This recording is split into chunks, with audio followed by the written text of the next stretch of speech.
Have you gotten your purpose in life and you've gotten all the information, the skills, the ideas you need to accomplish this purpose? If you are not committed to it, there can never be an accomplishment. And what is another word for commitment? Diligent and hardworking. If you're not diligent in what you are supposed to do, there can never be an accomplishment. Today. Carry horse 4. Today.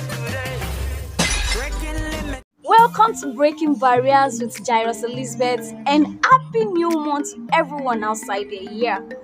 So this week we'll be doing the chapter 7 of our book, and the topic to this chapter is the power of commitment. Yes, the power of commitment. I earlier said that we were going to be doing a new book this month. Yes, this is a new month, but we are yet to finish our book. So we'll be finishing this book next week. Then afterwards, we'll start a new book.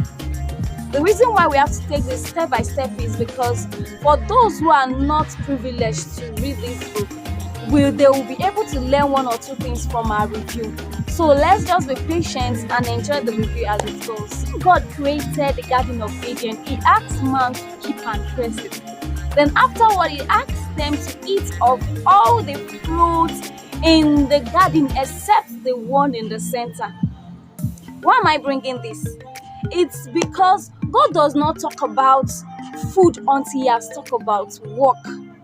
Yes, God does not talk about food until he has talked about work. In fact, you survive from what you're doing. When you say God bless me, you're simply saying God should bless the work of your hands. And that is where exactly you're eating from. So you have to what? You have to have something doing, have something committed to before you sort something out to eat. Never have a developed nation without a productive citizen. It is said that when you have a rich man in the midst of 6 poor people, what you have in total is 7 poor people. Take responsibility. When God promised Abraham that I am going to bless you, Abraham did not just go and sleep on that promise. Yes, he did not just sleep on that promise, but he went ahead and started rearing cattle until he became rich. No matter the promises of God upon your life, if you did not work on it, it will not come to pass. If you study the work ethics of South Korea, you wouldn't be surprised how they came from far behind to become the 13th industrialized nation all over the world. Far back in 1948, they were among the poorest, but all of a sudden their people became responsible. We as a person cannot afford to be begging around the world. We have enough. What we lack is the required commitment. The Bible says that whatever you desire, whatever thing you desire, when you pray about it, believe that you have it. But the same Bible says the lazy man desires and has nothing. That means when you're not hardworking, when you're not commitment, you get nothing. There is time for everything. A time to pray and a time to work. A time to read and even a time to watch television. Work is never a curse or a punishment. It is designed by God as a channel of our blessing and also for our livelihood. There is dignity in labor. As a job seeker, do not wait for a particular job to do. Whatever your hand finds to do it with all gladness and do it with all your might. Because what you are looking for will meet you at the process. Idleness is an enemy to destiny. Don't give it a room. Now, what is the benefits of commitment? For you to be committed to your work, what are the benefits? 1, work is God's device for healthy and strong living. Physical body is likened to a building. And as we all know, when a building is not used or is not occupied for a very long time, it begins to fall apart. So work is God's antidote against all manner of sickness and weakness. The second benefit of commitment is creativity. Yes.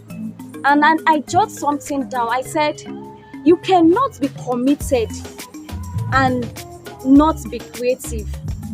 You cannot be creative and not be productive. You cannot be productive and not be successful. And you cannot be outstandingly successful and not be impactful. You can see one thing leads to another.